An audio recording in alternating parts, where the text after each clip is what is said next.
Now for our next speaker, Patricia Pothecary, I feel was slightly coerced by me into joining us today.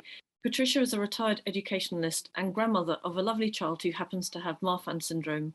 She wrote a set of very helpful and practical recommendations for school, published in our last newsletter, and she's uniquely qualified to discuss the school experience for Marfan children today. Welcome, Patricia. Thank you, Victoria. Just good morning, everyone. My working life was spent in special education in every type of school, and then as a consultant for schools and local authorities, and as a lead school inspector for mainstream and special schools throughout the country. I've taught academically very able children, those who struggle to learn, pupils with behavioural and emotional difficulties, profound and multiple learning difficulties, physical disabilities and impaired vision or hearing. I understand how schools work and how special education provision works or does not work in all types of school. I only became aware of Marfan syndrome when one of my grandchildren was diagnosed a few years ago. This presentation is a first step in exploring how schools could better adapt to pupils with Marfan syndrome. I intend to lay out how you might go about improving the school experience for your child, and then I'm hoping that your experiences for your child, and I hope that your experience as parents or teachers will help us to develop together a better understanding of how to make suitable provision that works in schools. You may wish to jot down your thoughts as we proceed, ready for a discussion at the end or in the future. There's no need to take notes from the talk because it will be sent to you. Slide 3, I think this is slide 3, the school experience. All young people with Marfan syndrome are normal children with a lot to give. They have a normal range of academic achievement with sensitive, informed management from all concerned. Your child should lead a happy and fulfilled school life. Nevertheless, limited knowledge of the condition amongst educators presents a challenge for schools and for your children. All schools have a legal duty to cater for individual pupils' different needs and to provide them with an environment and curriculum which helps them thrive, but this is easier said than done. The issues faced by pupils with Marfan syndrome differ for each child and often change with age on different days or even hour by hour. Common symptoms include becoming easily tired, physically uncomfortable or in pain, limited vision, distress from gut issues or headaches. Your child may feel fine for a time, but then may need to rest. Some find writing neatly impossible. Several are reluctant to go to school or may have numerous days off when unwell or for medical appointments. Many will be taking medication that affects how they feel. They may also be anxious about the implications of the condition. In addition, there's the possible difference in appearance and height, which others may like to point out or even pick on. It's difficult for a young person to know that most children are picked on at one time or another, and there are ways for them to learn how to manage this. As an aside, bullying is usually worse in later primary and early secondary age group, and then it tails off as children mature. For this reason, your children's varied experiences and psychosocial needs, plus the flexible accommodations needed in school, makes for complicated planning, communication, and implementation. Many of your children, particularly as they grow older, will benefit from an individual education, health, and care plan, regularly revisited and adapted. This is done through formal channels, but the process can be lengthy and may be hard to access. To prevent problems arising, it's important not to wait, but to begin the communication and planning between parents, pupil, and school right away before any formal process is deemed necessary. Slide 4. Who are the experts in this field? As you may have realized, it's primarily you, the parents, alongside your children. You as parents understand more about the complex relationship between the different medical and psychological needs of your child than any one expert from a single field. Your children can usually tell you how they're feeling and how they will cope on any given day, and they should be believed. They may not know about all the things that could help them, but they need to have some control over this process and be included from the beginning. In most schools, the Special Education Needs Coordinator, the SENCO, is responsible for overseeing the process. Provision in independent schools varies, but there remains a statutory duty upon all schools to enable access to appropriately tailored learning for everyone and to teach tolerance and respect for differences in others. There's various legislation listed in my notes that you can refer to afterwards that backs up this legal requirement.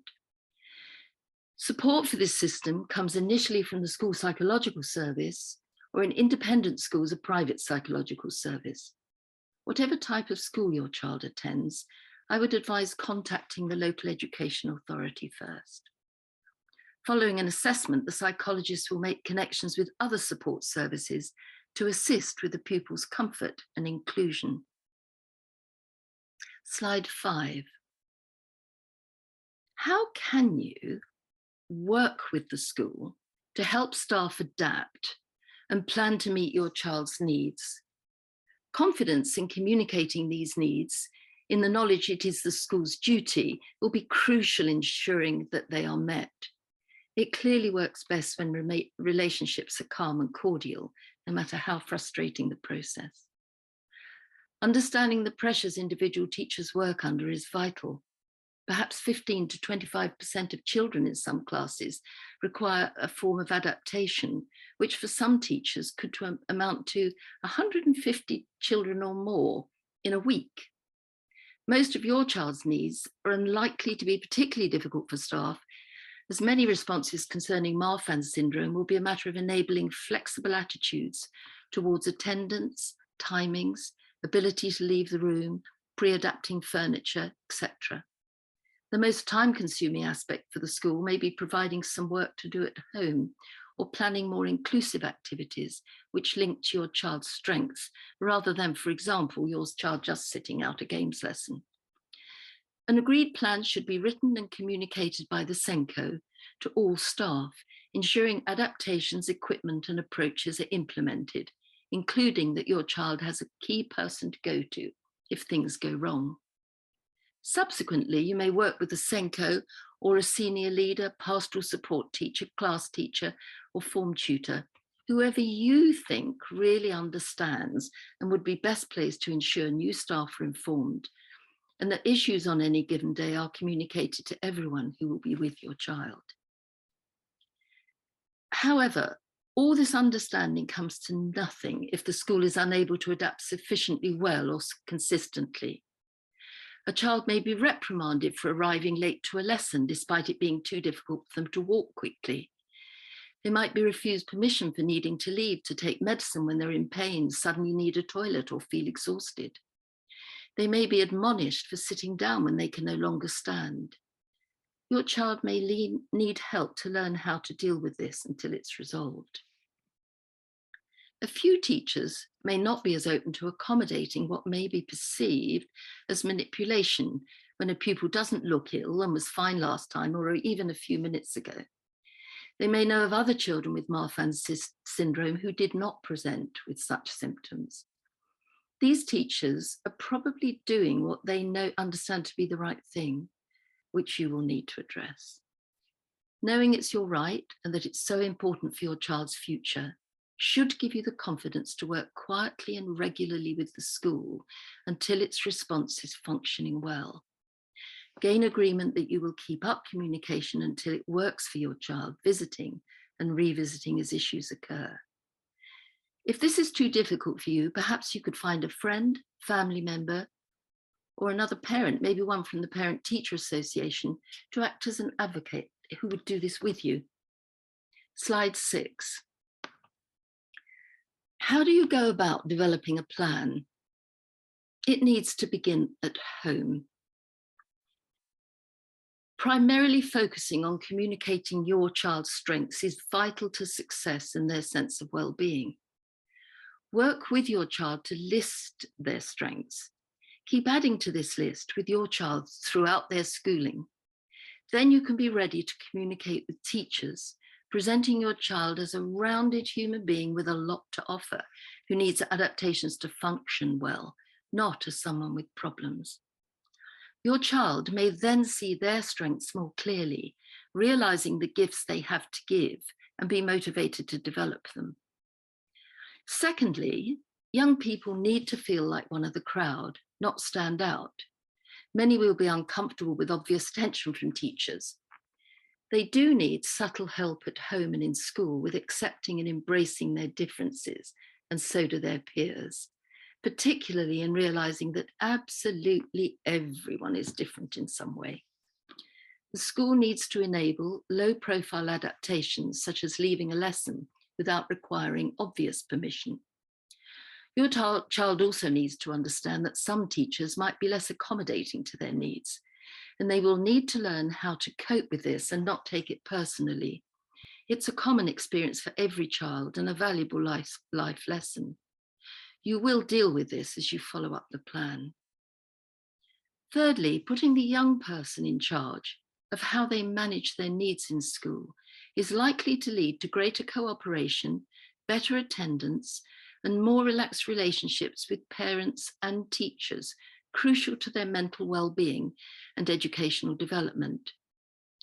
If they feel they can decide what should be done with themselves, it should also lead to better self-esteem, improved confidence, and a more mature approach to managing themselves. Some may need to decide how much time in school is tolerable and help produce an adapted timetable to suit. Only the young person concerned can communicate what they need during the day, and they need to be trusted. As mentioned, they will also need an agreed person to go to if things go wrong. Success may not happen right away, and may even go backwards as the child explores their newfound power, but have faith. Slide 7. I now have 2 slides here, which are lists of possible ideas. I don't think we can see the other half of that one. There's something gone wrong with that.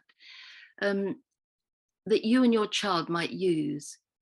I'm not going to read them all out as you will receive the handout, but the first thing is about their strengths. I'm going to read the ones I think you might not be able to see: problem solving, best school subjects list, computing, gaming, the skills they have, and so on. So the child and yourself can work devising this list that you can use when you get to the school about the plan. And then slide 8 is the second list that you can work with your child about the adaptations they may need. And again, you could tick all those that apply and add your own, or just write your own list. I'll read a few out. I wish my school would let me have a comfortable chair and desk the right height for me. I wish my school would let me type my work. I wish my school would let me leave a lesson or arrive late without comment to feel respected. Maybe even use a mobility scooter to move between some lessons. There's some pretty cool ones out there. And then during exams, perhaps allow me more time. Lots of different things with exams, typing your answers, having someone to write for them. These are known, by the way, as exam access arrangements, and the school should be familiar with setting these up for you. Slide 9.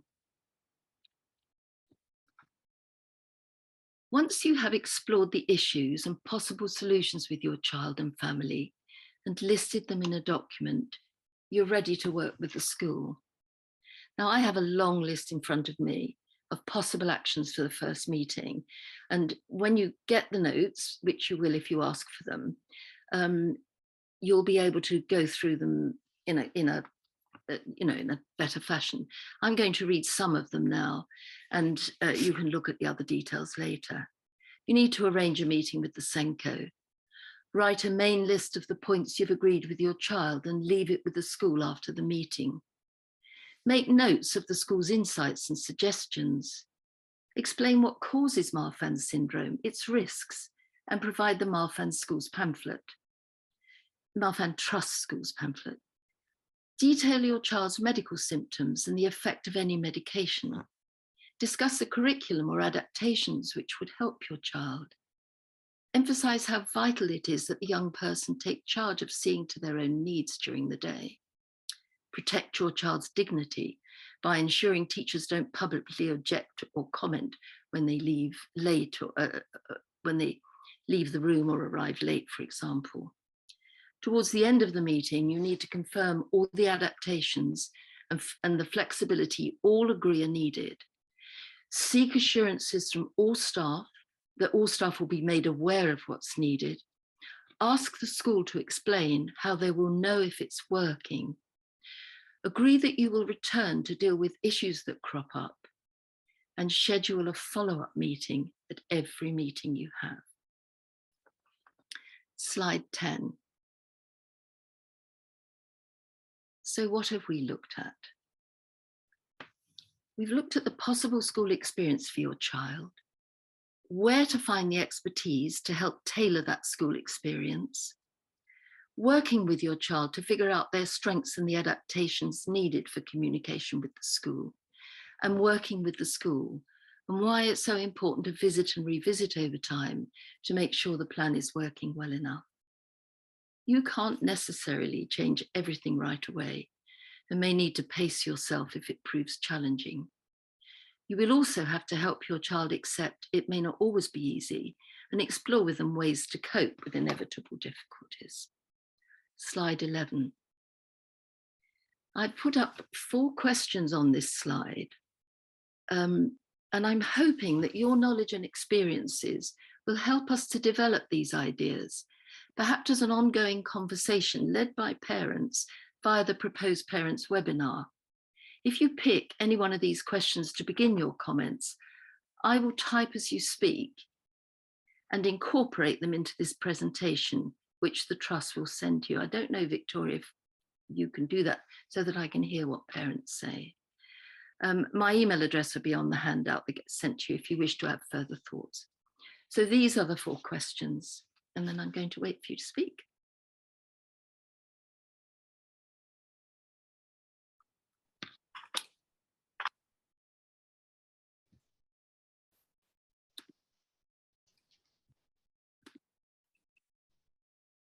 Does anyone have a question? Would like to jot down in the chat feed if you're... Hi, yes, I have a question. My name is Irina Mitchell. My son has Marfan. He's 11 years old and just started year 7. And in year 6, obviously, well, not obviously, but the tables were very low, the chairs were very low, and now he's having a little spine, not scoliosis, but he does sit sideways, and we're trying to develop the muscles around the spine because of all these years and years of sitting on a lower and smaller furniture. And you did mention about having the proper height desk and chair. Do I just go to the Senko person and ask for that? But now in year 7 they change classrooms for every subject, so every classroom would have to have a chair, a taller chair and table for him. That's one. And the second one, PE. He knows that he cannot play dodgeball and rugby and all that because he has a pectus excavatum, the one that is inwards. And he's really unhappy about not being able to participate and the teachers not letting him play. And yet I don't really know emotionally and then how to explain that any further to him, that it's for his best interest not to participate. So if you have any advice how to speak to the child really and the school about the furniture, that would be helpful. Yes, I mean, I think if you follow the way of going about it that I've set out, you should be able to have that conversation with the school, and it may be very difficult for them to have the right size furniture in every lesson. They are actually expected to make this happen. And so a sort of reasonable conversation with them should at least get the right height chairs in several classrooms, but that's something that you need to explore with the school. And the business of them not being able to participate is also something that needs to be resolved. And I'm interested to hear if any parents have had positive experiences about making these things happen.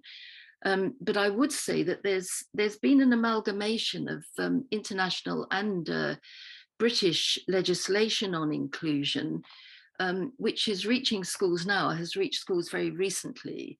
And this really does emphasize the importance of making it inclusive. Inclusive is not letting you sit in the classroom. Inclusive is making sure the curriculum is suited to your needs.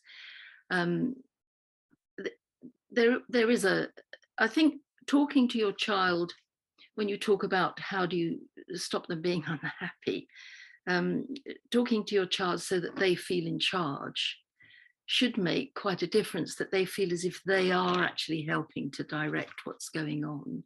Can anyone come in there with what's working well for their child and how they achieved it?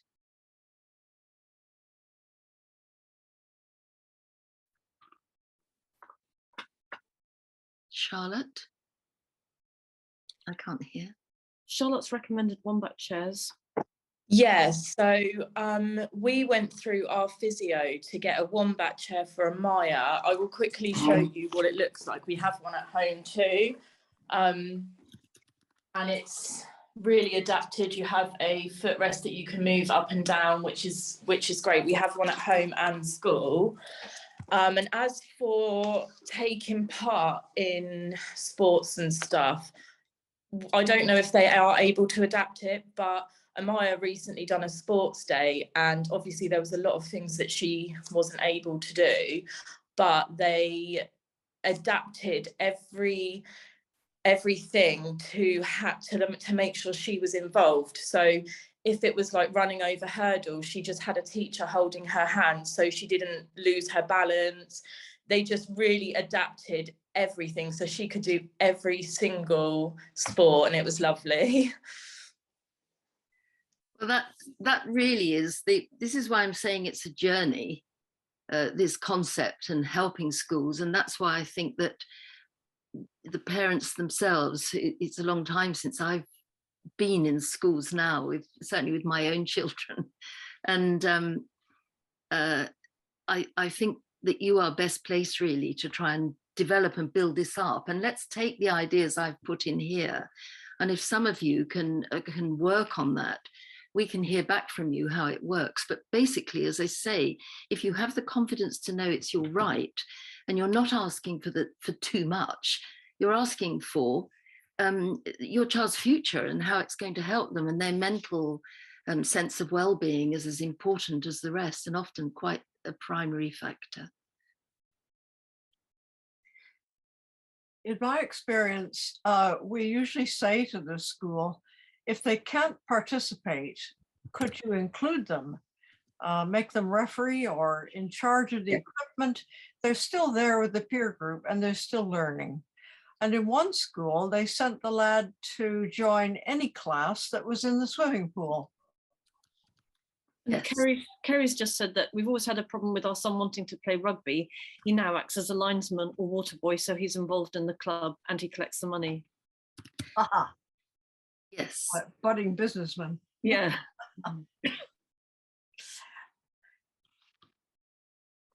Would you like to say something about your webinar for parents, Victoria? You've Yes, got one planned, haven't you? Well, I have. Having coerced Patricia into talking today, which we're extremely grateful, we hope this would just be the start of the conversation, that this could continue into a webinar that I was going to host, just an informal lunchtime webinar at the end of October, whenever is convenient for parents to keep talking. And I think Charlotte, I don't want to put you on the spot, but lovely Charlotte, whose daughter is the cover star of our website today, Amaya, the website's homepage, I think Charlotte was going to collect some dates that were amenable to you and your friends. So I'll let everyone know once it's been established and settled. I definitely think I'd be interested in hearing more. We have an 8-year-old who thankfully isn't too debilitated by it as yet. So he does take part in school sports, and he has been very well supported by the school. But I'm conscious that as he's getting older, the signs are starting to show more. I think nutrition is a bit of an issue. How do you get children engaged in nutrition? Little and often the school help, but it's quite hard. And I think I've noticed he's telling us he's taking part in school, and I'm hearing from school that he's not. So it's that psychological helping him to understand what the condition is. I think he's old enough to understand that it's kind of not something he's something he'd prefer not to have, let's put it that way. So it's helping him to understand what it means, not focusing on the bad side, but what opportunities that still leaves open for him. It's interesting. It strikes me that there is this process you go through, particularly as the young child grows and more of the problems evolve. This mental transition towards acceptance of who you are and the realizations. And I think that there is a transition period where it is very mentally uncomfortable, emotionally uncomfortable for the parents and the children to cope with it. And I'm sure that much of the answer to that is very open dialogue with everyone concerned. I don't know if anyone else has got thoughts on that. We have in the past sent a nurse into the school to hold an assembly on the topic of tolerance. In other words, we're all different, without pointing out any particular child. And just saying, some of us are too small, some are too big, some are slow, some are smart, some are not so smart. And then afterwards, staying on and having a session with the teachers to explain Marfan and taking our teacher's booklet with them. So we've just hired a new nurse, and we hope that in the future she'll be able to go into troubled schools where they are having difficulty coping with a child with Marfan, and just try and explain to everyone what it is and how to get along. And it's very interesting that this is included in the requirements of the legislation. And I've recently been talking to some people from local schools. In fact, I have 2 of my grandchildren are in a local school, and it seems to be a very inclusive, very, very little bullying type of environment. And I was talking to someone else who supports senior management in another secondary school. And she was saying it warms her heart to see just how inclusive all the children are and how accepting they are. So this is what I'm saying about the legislation is coming through. I'm sort of tempted to read that wonderful thing from the mole. I think it's called The Mole and the Boy. "What's your best discovery?" asked the mole. "That I am enough as I am," said the boy. And I can hear myself saying to children, just own who you are. And it's an easy thing to say, but it's a journey they have to go on to be able to get there, to own who they are. Who they are is who they are. And as I say, as they get older, the type of bullying that you see does go down considerably. Yes. And particularly if they are just not fussed by it and confident in themselves. It's that sort of discussion that people who know how to do that need to have with the children, really. I'm going to collect some nice comments here, some useful comments from the chat feed. Patricia's daughter Kate has interjected with a suggestion for Irina, and Sean said something interesting, so I'll collect these. Okay. Thank you very much.